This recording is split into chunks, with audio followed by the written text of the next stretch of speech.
Olá, meus queridos, graça e paz da parte de Cristo Jesus, nosso Senhor. Eu sou o pastor Raimundo Campos, sou primeiro vice-presidente da Assembleia de Deus aqui em Salvador, igreja presidida pelo pastor Valdomiro Pereira da Silva. E estou aqui no nosso canal da Escola Bíblica Dominical para trazer para você mais um vídeo de mais uma lição para o próximo domingo, na lição de número 8 que nós vamos estudar hoje. Primeiro eu quero dar as boas-vindas para você. Quero agradecer a você que ao longo já de algum tempo vem nos seguindo aqui nas redes sociais, aqui no nosso canal, comentando os nossos vídeos, e nós estamos de volta.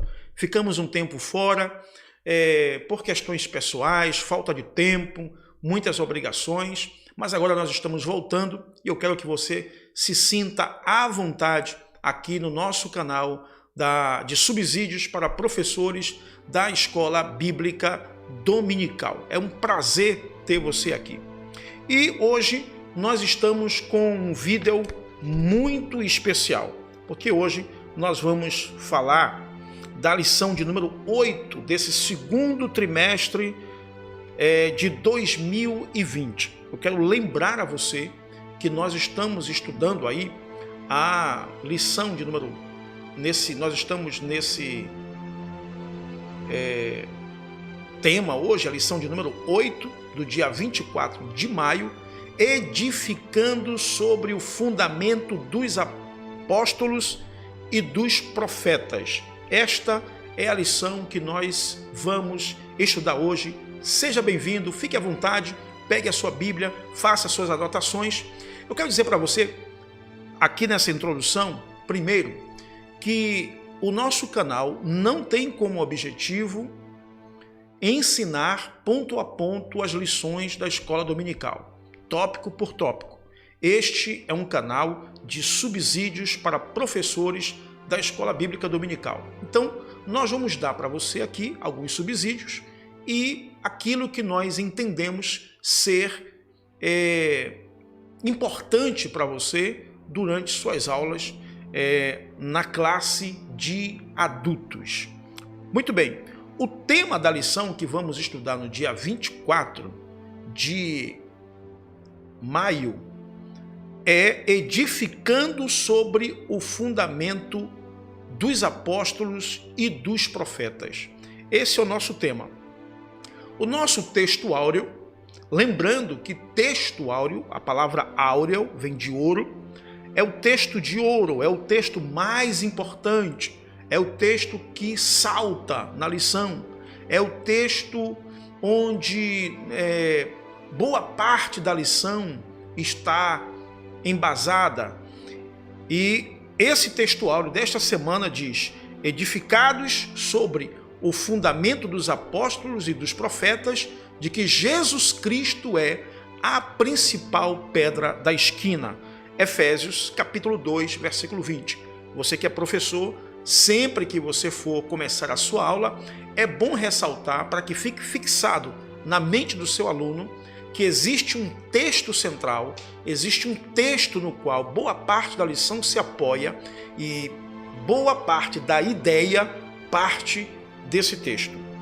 A verdade prática é aquela verdade que vai ser importante para o viver do aluno, para a vivência do aluno, para o dia a dia do aluno. É a verdade da lição que tem que se colocar em prática em sua própria vida. E ela diz o seguinte: Jesus Cristo é a pedra basilar da igreja, que está edificada por meio dos ensinamentos dos apóstolos e do testemunho dos profetas. Esta é a verdade prática.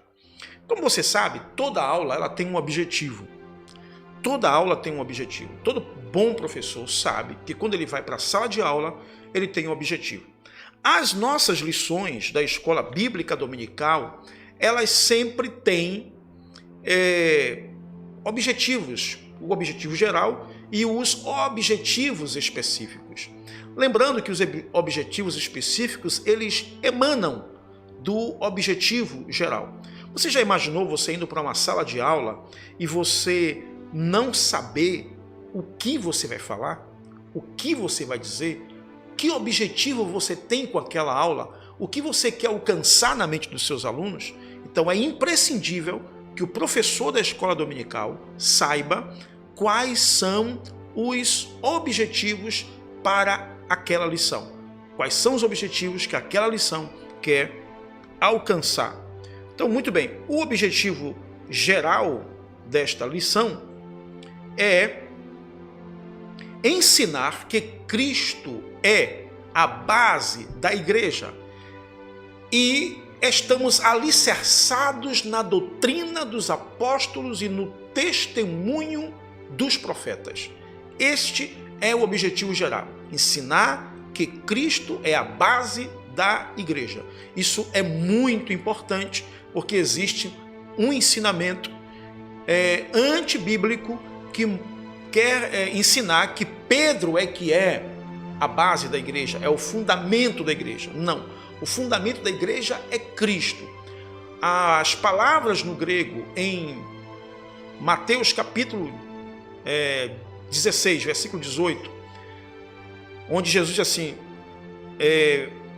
também te digo que tu és Pedro, e sobre esta pedra edificarei a minha igreja.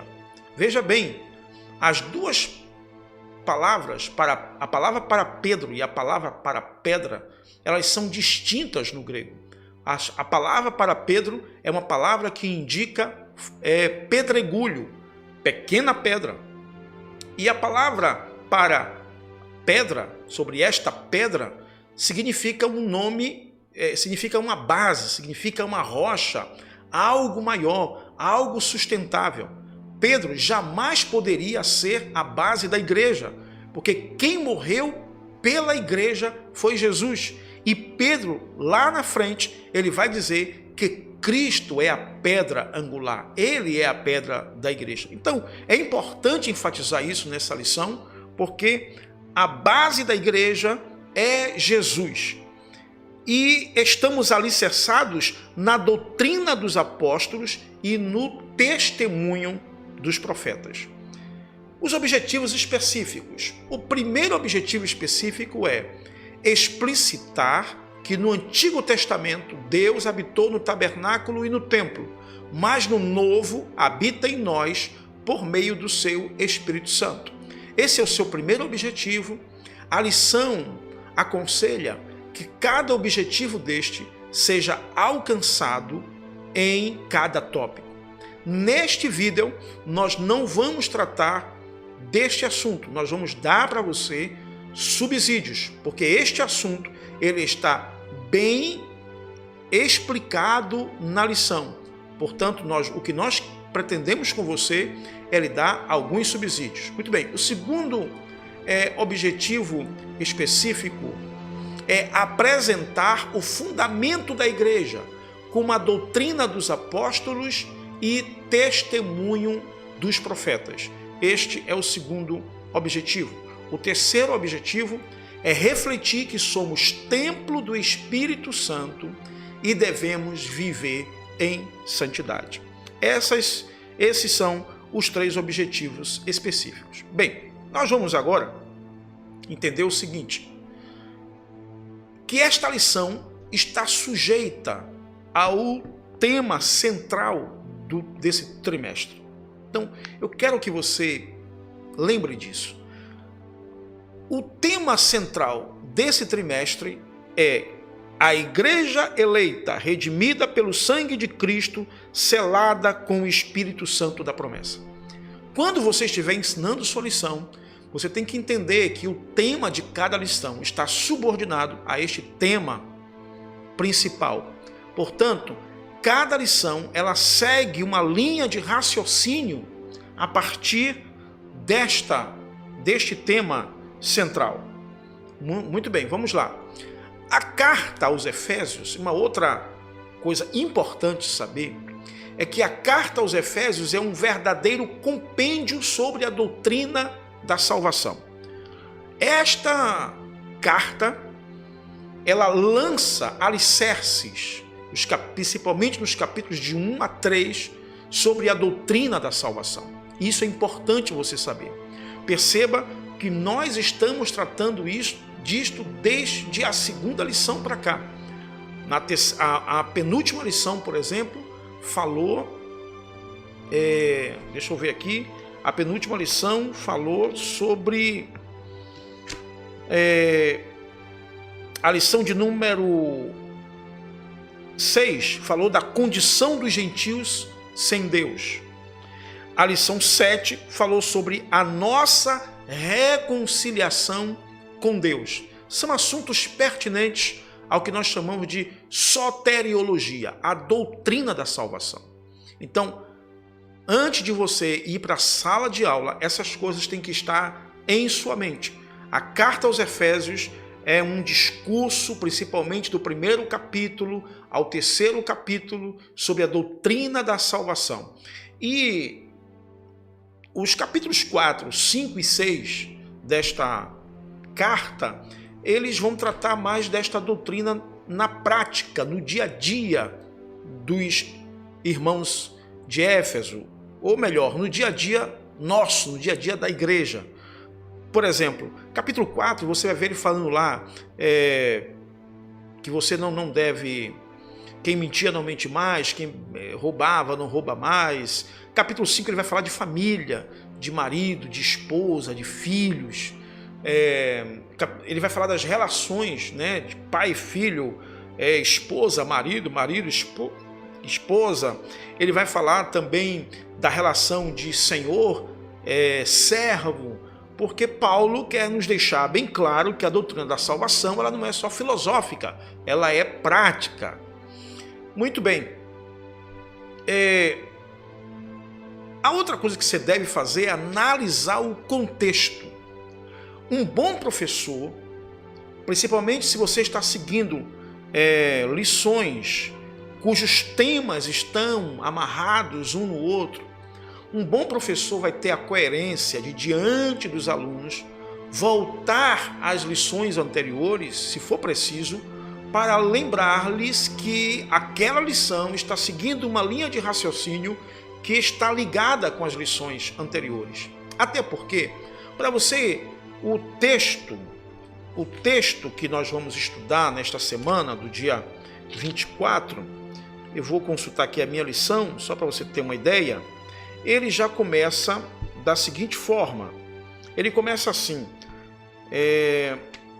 edificados sobre o fundamento dos apóstolos e dos profetas, de que Jesus Cristo é a principal pedra da esquina. Então, o texto está meio solto. Todo bom leitor da Escritura, todo bom ensinador da Escritura, quando pega um texto como esse, ele tem que consultar o que nós chamamos de contexto. Voltar às lições anteriores vai lhe ajudar a entender esse contexto do texto do capítulo 2 aos Efésios. Então, analisar o contexto. Um bom professor voltaria, ao ensinar a lição 8, ele voltaria às lições de número 6, que falou sobre lembrando da condição dos gentios, e a lição 7, que nos lembrou do ministério da reconciliação, para então você poder seguir a sua linha de raciocínio aqui com os seus alunos. Vamos lá. A partir daí você vai analisar o texto. Vamos ver aqui o texto do capítulo 2, versículos de 11 a 13. Esses são textos que fizeram parte das lições anteriores. Então, o capítulo 11, ou melhor, o capítulo 2, versículo de número 11, ele diz: portanto, lembrai-vos de que vós, no outro tempo, olhe só a expressão, éreis gentios. Esse pessoal que está edificado sobre o fundamento dos apóstolos, antes eles eram gentios. O versículo de número 12 diz que estáveis sem Cristo, separados da comunidade de Israel, estranhos aos concertos da promessa, não tendo esperança e sem Deus no mundo. Vamos lá ao próximo texto. O capítulo 2, versículos 14 a 16, vai dizer: que Jesus, né, porque ele aí, Jesus é a nossa paz, de ambos os povos fez um, que ele desfez a inimizade através do seu sangue derramado na cruz do Calvário. Ele desfez a inimizade, pela cruz ele reconciliou ambos, judeus e gregos, judeus e gentios, e foi aí que surgiu a igreja. Versículos 17 e 18 dizem: e vindo ele, evangelizou a paz a vós que estáveis longe e aos que estavam perto, porque por ele ambos temos acesso ao Pai em um mesmo Espírito. Ambos quem? Judeus e gregos, judeus e gentios. Aí, a partir do versículo 19, Paulo nos apresenta a condição dos gentios como quem faz parte agora da igreja. Então eu fiz essa retrospectiva para você poder entender o que Paulo quer dizer com edificados sobre o fundamento dos apóstolos. Quem é que está edificado sobre o fundamento dos apóstolos? A igreja que surgiu quando Jesus, na cruz do Calvário, através do seu sangue, reconciliou o homem com Deus, derrubou a parede de separação que havia entre gregos e judeus, formando a igreja. E essa igreja agora está edificada sobre o fundamento dos apóstolos e dos profetas. Vamos lá. Então, eu queria chamar a sua atenção, só para corroborar esta linha de raciocínio, 2 Coríntios, capítulo 5, versículo 19, que diz: isto é, Deus estava em Cristo reconciliando consigo o mundo, não lhes imputando os seus pecados, e pôs em nós a palavra da reconciliação. Foi um texto que nós estudamos na lição de número 7. Então, ele reconciliou o mundo consigo mesmo, formando, portanto, a igreja. E aí vem o texto de hoje, que nós vamos estudar. Assim que já não sois estrangeiros, depois do que Jesus fez, depois do seu sangue derramado, do seu sacrifício na cruz do Calvário, unindo judeus com gregos, judeus com gentios, formando a igreja, formando de dois povos um só, pelo sangue de Jesus, pelo sacrifício de Jesus. Agora ele vai dizer para esses gentios convertidos: assim que já não sois estrangeiros, nem forasteiros, mas concidadãos dos santos e da família de Deus. Aí ele vai dizer, o texto que faz parte da lição de número 8: edificados sobre o fundamento dos apóstolos e dos profetas, de que Jesus Cristo é a principal pedra da esquina, no qual todo o edifício, bem ajustado, cresce para templo santo no Senhor, no qual também vós juntamente sois edificados para a morada de Deus em Espírito. Primeiro vamos pensar o que é o fundamento. Perceba, ele diz edificados sobre o fundamento. O que é um fundamento? O fundamento é a base, é o alicerce. Paulo está dizendo, esta salvação, estes ensinamentos, essa doutrina da salvação, ela está alicerçada, ela tem uma base, ela tem um alicerce. Vamos lá. Que alicerce é esse? Ele vai falar, eu vou só voltar aqui, ele vai dizer assim: edificados sobre o fundamento dos apóstolos e dos profetas, de que Jesus Cristo é a principal pedra da esquina. Esse alicerce, onde está fundamentado nossa fé, nossa esperança, onde nós estamos edificados, ele tem uma pedra principal. Ele tem um fundamento principal.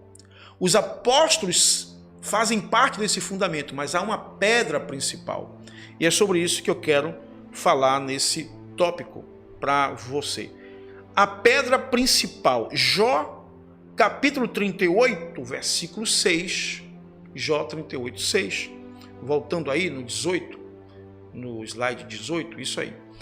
Ele diz assim, é a primeira menção da pedra angular, ou pedra principal. Ele diz assim, sobre que estão fundadas as suas bases, ou quem lhe assentou a pedra angular? Deus está tendo uma conversa com Jó sobre a fundação do mundo, sobre a criação. E Deus está dizendo, sobre que estão fundadas todas as coisas? As suas bases, ou quem lhe assentou a pedra angular? Deus está usando esta linguagem para que Jó entenda que o próprio Deus é o autor de todas as coisas. Ele é a própria pedra, ele lançou a pedra, ele criou, ele fundou todas as coisas. Então, Deus usa essa expressão da pedra angular para Jó poder entender o que Deus está falando. Vamos à frente aqui. Então, o que é a pedra? Dentro das construções antigas, essa pedra era a pedra que ficava no centro e dava sustentação às paredes. Eu tenho aqui duas imagens. Uma imagem que é como uma pirâmide, e você vê aí no destaque amarelo a pedra que seria a pedra fundamental, que é a pedra que sustenta a edificação. Essa pedra angular, ela era também usada no centro dos arcos. Ela usada no centro dos arcos, de forma a dar liga aos outros lados, de dar sustentabilidade aos outros lados. Então, no mundo antigo, essa pedra era a pedra principal, era a pedra básica, era a pedra que sustentava o edifício. Todas as outras pedras fazem parte do fundamento, mas esta é a pedra que segura todas as outras pedras do fundamento. Por isso que o texto diz que nós estamos edificados sobre o fundamento dos apóstolos e dos profetas, do qual Jesus Cristo é a pedra angular.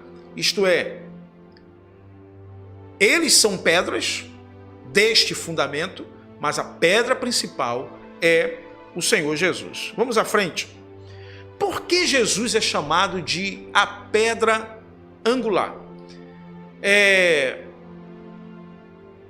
Isaías capítulo 28, versículo 16, tem um texto interessante. Ele diz assim: portanto, assim diz o Senhor Deus, eis que eu assentei em Sião uma pedra, pedra já provada, pedra preciosa, angular, solidamente assentada, aquele que crê não foge. Esse texto sagrado estava fazendo referência direta ao Messias. É a Bíblia Sagrada que já no Antigo Testamento aponta Jesus como pedra angular deste plano de salvação de Deus, deste projeto de salvação de Deus. Vamos lá. Aí em Atos, capítulo 4, versículo 1, Pedro vai lembrar dessa verdade que está exarada no Antigo Testamento. Ele diz o seguinte: este Jesus, capítulo 4, versículo 11 de Atos, é pedra rejeitada por vós, os construtores, a qual se tornou a pedra angular. Então, essa pedra profetizada pelos profetas, Pedro está dizendo em sua pregação que esta pedra é Jesus Cristo, o Filho de Deus. Perceba que se você pegar esses textos que eu estou lhe dizendo, com tantos outros do Novo Testamento, não existe base na Bíblia para dizer que Pedro é a pedra fundamental da igreja. Nem o próprio texto de Mateus 16, 18 deixa essa ideia de que Pedro seja essa pedra. Jesus é a pedra. Vamos lá.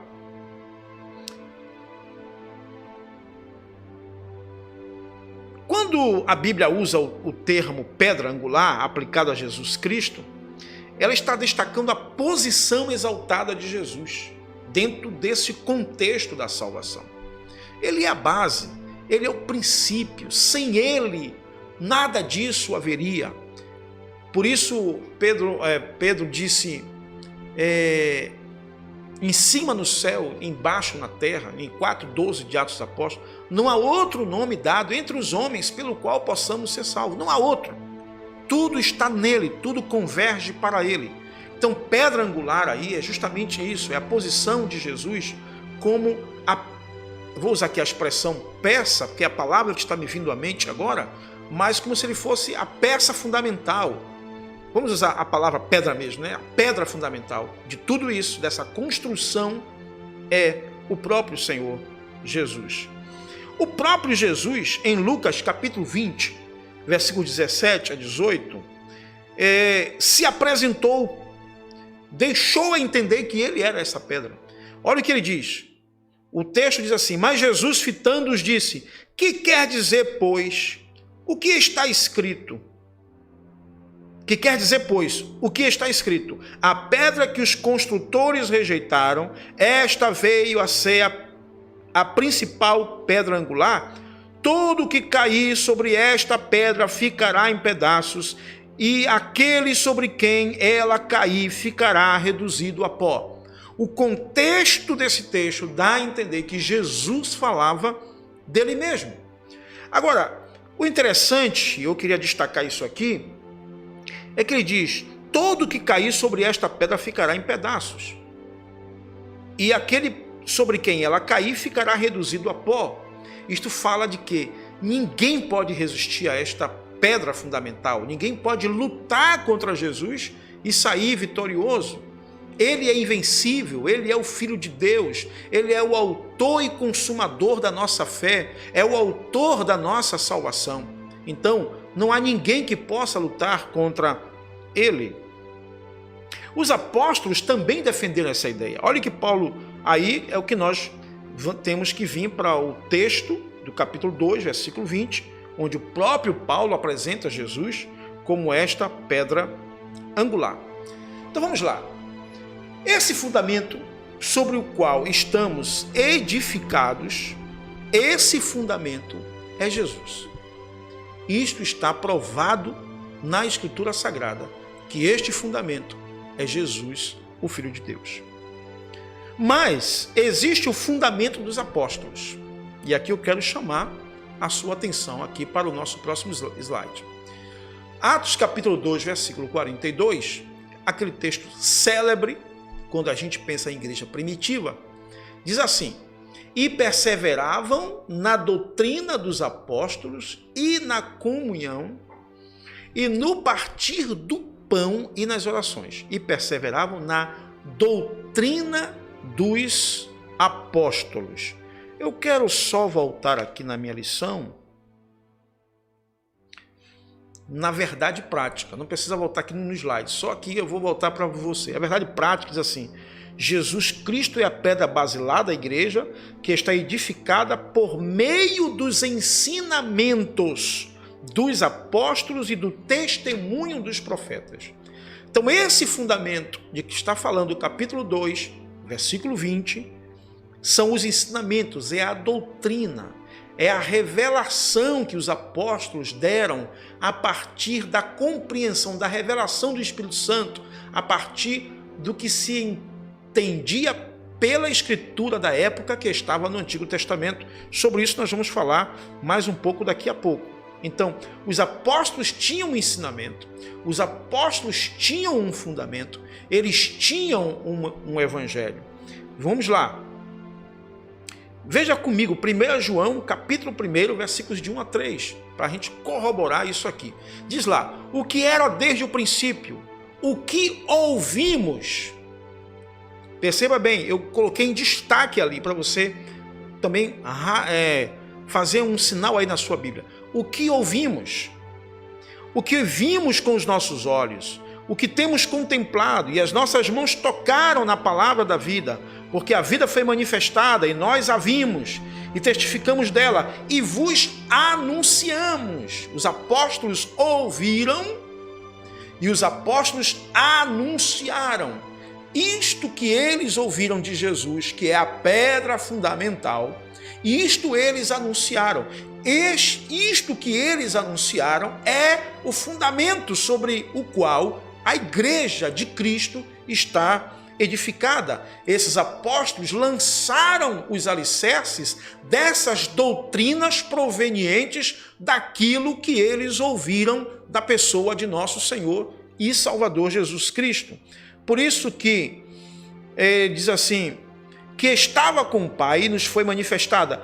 O que vimos e ouvimos, isso vos anunciamos.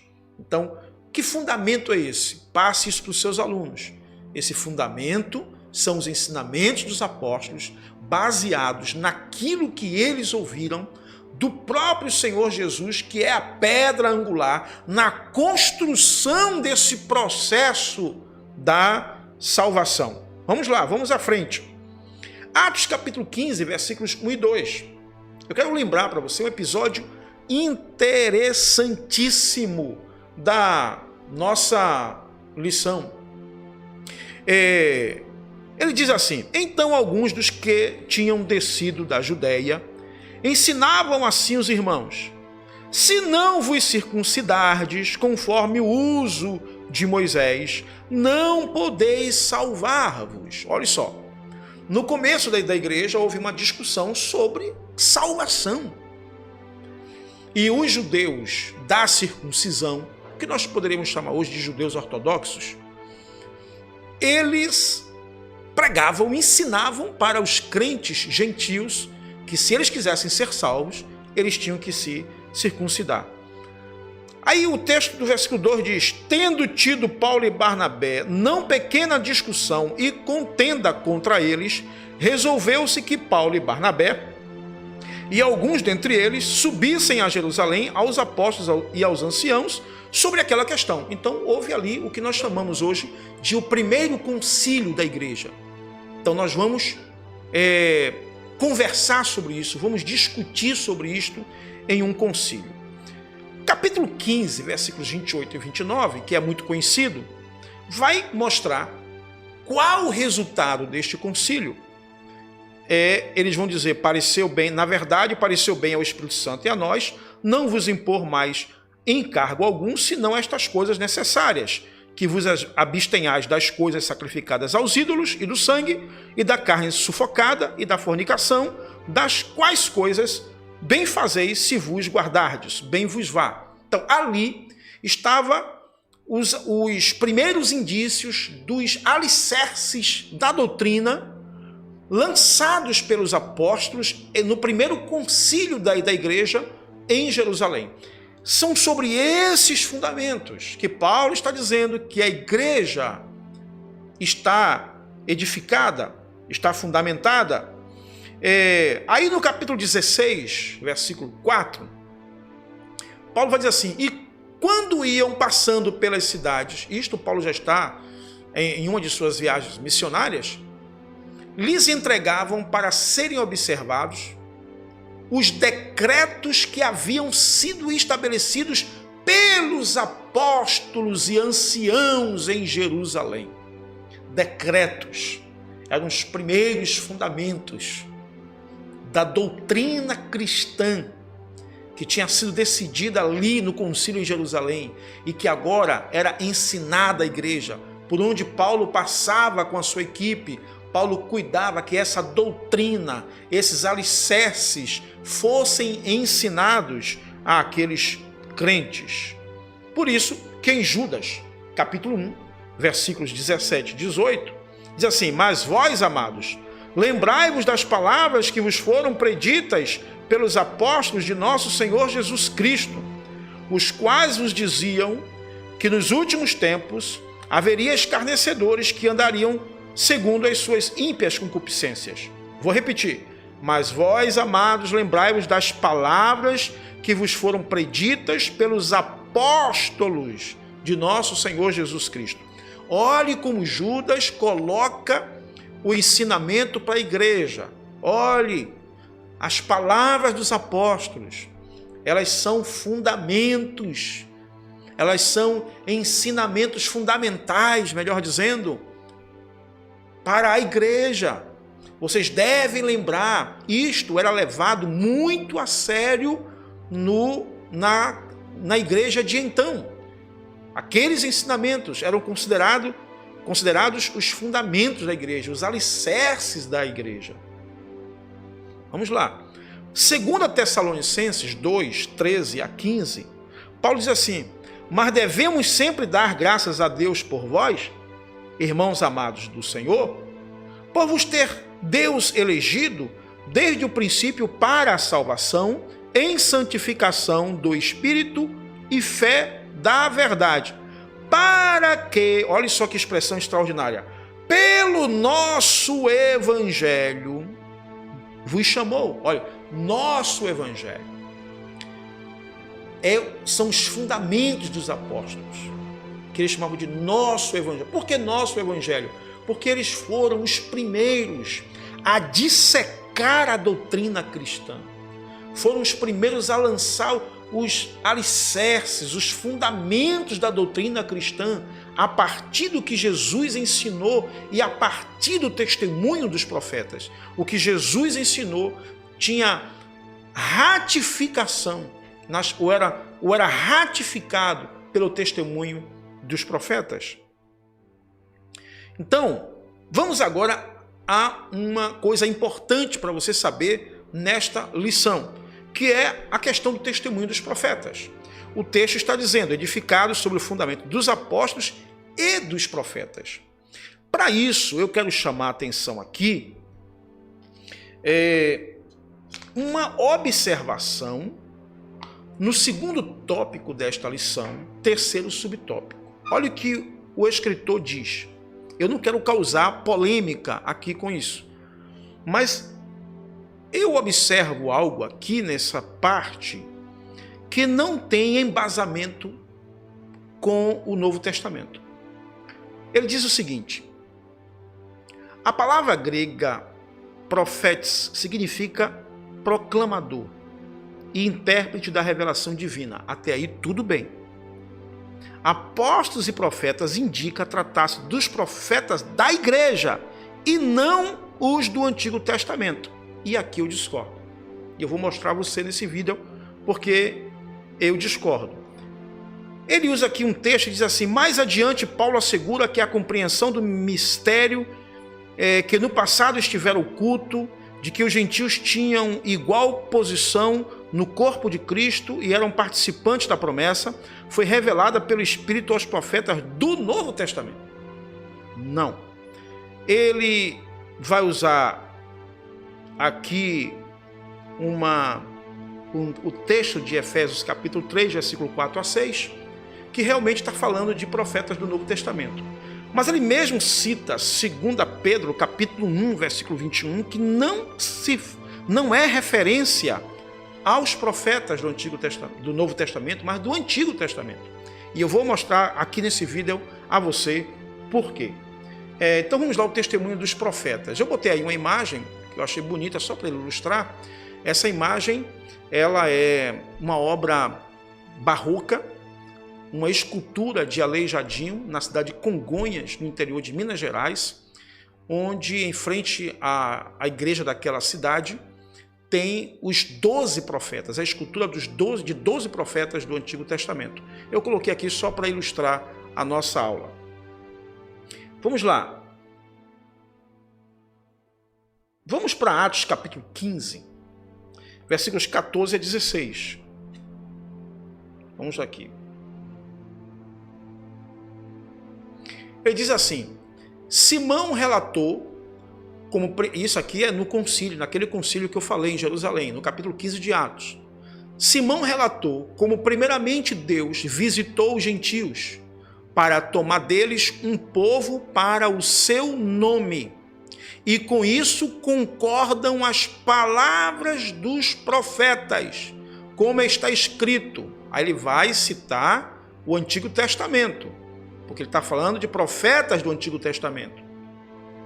Depois disto voltarei e reedificarei o tabernáculo de Davi, que está caído, levantá-lo-ei das suas ruínas e tornarei a edificá-lo. Então, vamos voltar um pouquinho a esse texto. Olha, Simão relatou como primeiramente, Deus visitou os gentios para tomar deles um povo para o seu nome.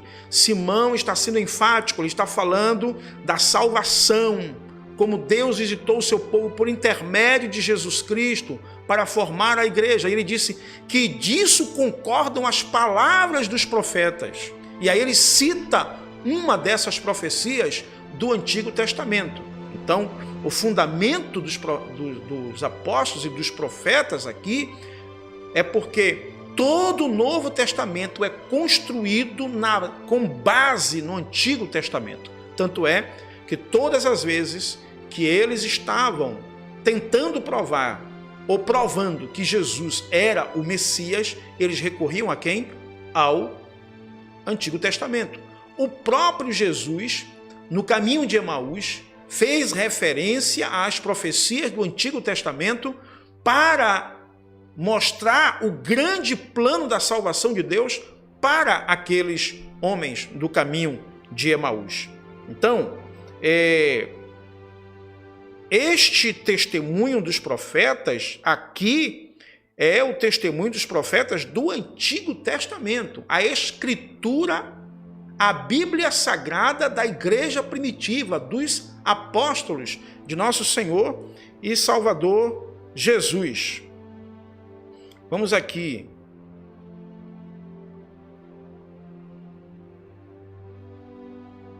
Ok. Então nós vamos agora para o Romanos, capítulo 1, para corroborar isso que eu estou falando para você. Romanos, capítulo 1, versículos de 1 a 6, que diz assim: Paulo, servo de Jesus Cristo, chamado para apóstolo, separado para o evangelho de Deus. Aí aqui eu grifei aqui. O qual antes prometeu pelos seus profetas nas santas escrituras. As santas escrituras que Paulo está falando são as escrituras do Antigo Testamento. Então Paulo está se referindo a profetas do Antigo Testamento e não do Novo Testamento. Os profetas do Novo Testamento eram profetas como os que tem hoje.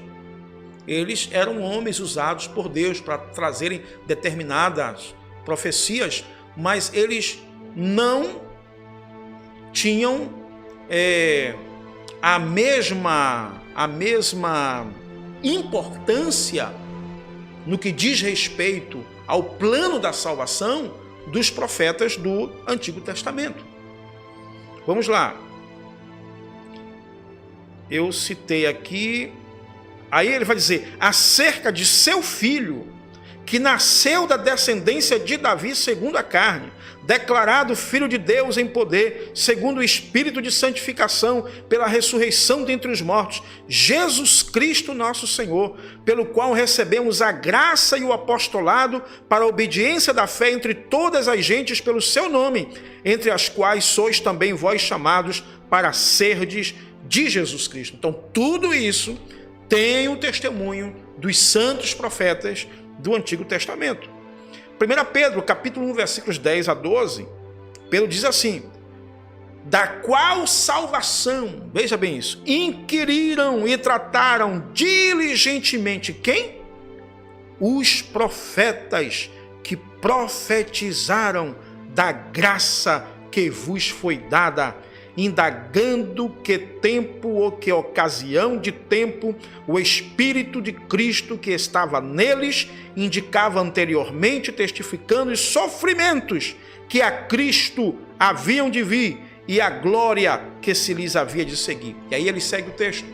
Então, quando Paulo aos Efésios fala que estamos edificados sobre o fundamento dos apóstolos e dos profetas, é porque os profetas do Antigo Testamento, muito antes Jesus vir ao mundo como homem, já tinham lançado os alicerces sobre a salvação, profetizando acerca de Jesus, sobre o grande plano de Deus de formar um povo só, através do sacrifício vicário de nosso Senhor e Salvador Jesus Cristo. Muito bem. A outra palavra interessante nesta lição, que eu quero que sirva como subsídio para você, é a palavra edifício. Edifício. Muito bem. Porque ele diz assim, versículo 21 do capítulo 2 de aos Efésios, ele diz, no qual todo edifício, bem ajustado, cresce para templo santo no Senhor. Então, por que Paulo usa essa expressão edifício para nós? Porque o edifício fala de construção. E construção é um processo. Eu quero mostrar para você uma imagem aqui interessante. Este é o Museu Selmo, Museu Selmo, na cidade de Éfeso, na Turquia. Ele começou a ser construído no ano 92 da era cristã e deve ter terminado por volta do ano 135 da era cristã. Nele foram depositados 12 mil rolos, era uma biblioteca, e dizem que ali ficou o mausoléu de Júlio César Selmo, que era um romano importante, um senador da corte romana, e ele mandou construir este edifício. Eu coloquei essa imagem aí para você entender como eram os edifícios da época em que Paulo escreveu essa carta. Para você entender que construção é algo complexo. Quem é construtor que está me assistindo agora sabe disso. É algo complexo e processual. E por que Paulo usa essa figura de linguagem? Vamos lá para 1 Pedro capítulo 2, versículo 2. Porque construção fala de crescimento, de algo que está sendo edificado, que está avançando, que está crescendo. E enquanto nós estivermos aqui na terra, nós estamos nesse processo de crescimento. 1 Coríntios capítulo 3, versículo 9. Paulo diz assim, porque nós somos cooperadores de Deus, mas vós sois lavoura de Deus e edifício de Deus. Em 1 Pedro 2,2 ele diz, desejai afetuosamente como meninos novamente nascidos o leite racional, não falsificado, para que por ele vades crescendo. Olha, eu gosto dessa expressão crescendo, porque o verbo está conjugado no presente, se não me engano, na forma do gerúndio, que é uma ação contínua, é uma ação do momento, do presente, ela não tem fim, ela está no processo. Então, enquanto nós estivermos aqui, nós estamos nesse processo de crescimento. Vamos lá, um outro texto. Colossenses capítulo 1, versículo 10. Capítulo 2, versículo 19. E diz assim, e não ligado à cabeça, da qual todo o corpo, provido e organizado pelas juntas e ligaduras, vai crescendo em aumento de Deus. Colossenses 1,10, ele diz, para que possais andar dignamente diante do Senhor, agradando-lhe em tudo, frutificando em toda boa obra e crescendo no conhecimento de Deus. Então, a palavra edifício está ligada a esse processo de avanço, de crescimento, de desenvolvimento da vida cristã. Vamos lá, um outro texto, 2 Coríntios 10, 15. Paulo diz assim, não nos gloriando fora da medida nos trabalhos alheios, antes tendo esperança de que, crescendo a vossa fé, seremos abundantemente engrandecidos entre vós, conforme a nossa regra. Efésios 4,13, ele diz, até que todos cheguemos, eu gosto dessa expressão, até que, isso quer dizer que nós estamos aqui num processo de crescimento até que alcancemos o objetivo de Deus para a nossa vida. Vamos lá. E já finalizando aqui o nosso vídeo, morada do Altíssimo. Porque ele diz assim, no qual todo edifício bem ajustado cresce para templo santo no Senhor, no qual também vós juntamente sois edificados para a morada de Deus no Espírito. Então, siga Veja a linha de raciocínio de Paulo. Primeiro, fundamento. Base. Alicerce. Depois, construção. Edifício. Para quê? Agora, morada. Para que vocês sejam morada de Deus. E eu gosto muito disso, porque tem um texto, o próprio Jesus começou a falar sobre isso, de que nós seríamos morada de Deus. Esse foi um dos primeiros textos na Bíblia que me impressionou quando eu ainda era novo convertido, quando eu adquiri a minha primeira Bíblia. O Evangelho de João, eu li umas 10 vezes, eu amava ler o Evangelho de João. Eu gostava e gosto ainda da forma como João escreve, como ele se coloca em oculto naquele Evangelho, como discípulo amado do Senhor, e isso me atraía muito. Então no capítulo 14, 23, Jesus disse assim, Jesus respondeu e disse-lhe, se alguém me ama, guardará a minha palavra, e meu Pai o amará, e viremos para ele, e faremos nele morada. Isso aqui é algo extraordinário, porque a ideia de morada que os judeus tinham até então, era do Deus que habitava na arca, do Deus que habitava no templo.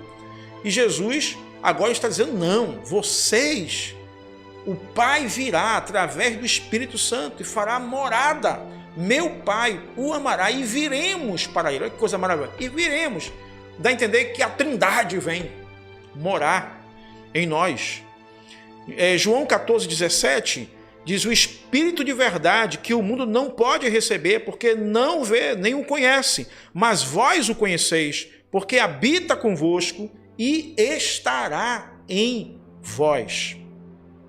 Habita convosco e estará em vós. Por isso, Paulo está dizendo que nós somos morada.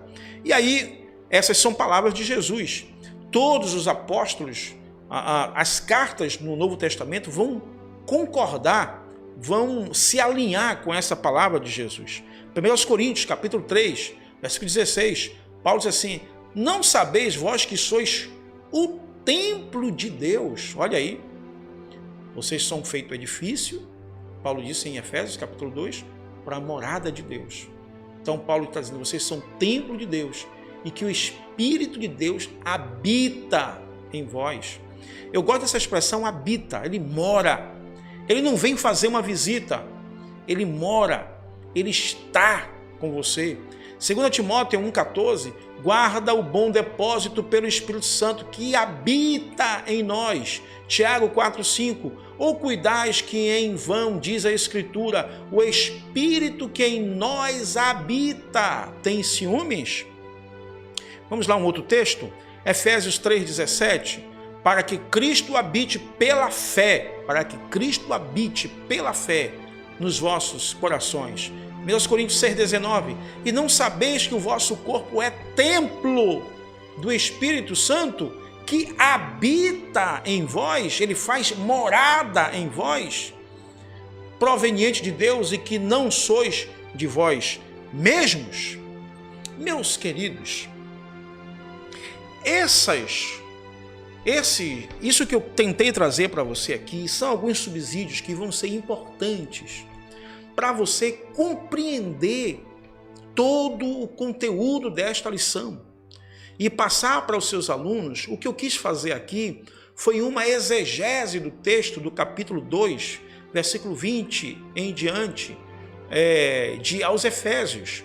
Foi tirar a ideia, as palavras centrais desse texto, para que você pudesse compreender o que esse texto tem a dizer, para que então você possa usar os 3 tópicos desta lição e aplicar da melhor forma para os seus alunos. Portanto, eu vou concluir dizendo o seguinte, como edifício de Deus, estamos edificados no fundamento dos apóstolos e dos profetas, cuja pedra fundamental é Cristo. Como edifício dele crescemos para a perfeição em Cristo Jesus.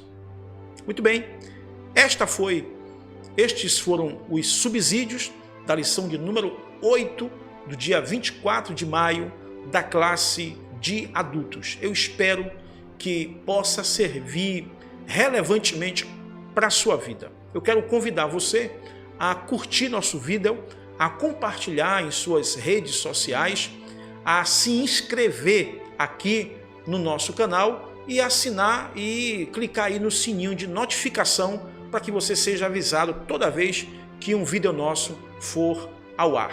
Tá bom? Deus te abençoe e até a próxima aula. Foi um prazer estar com você.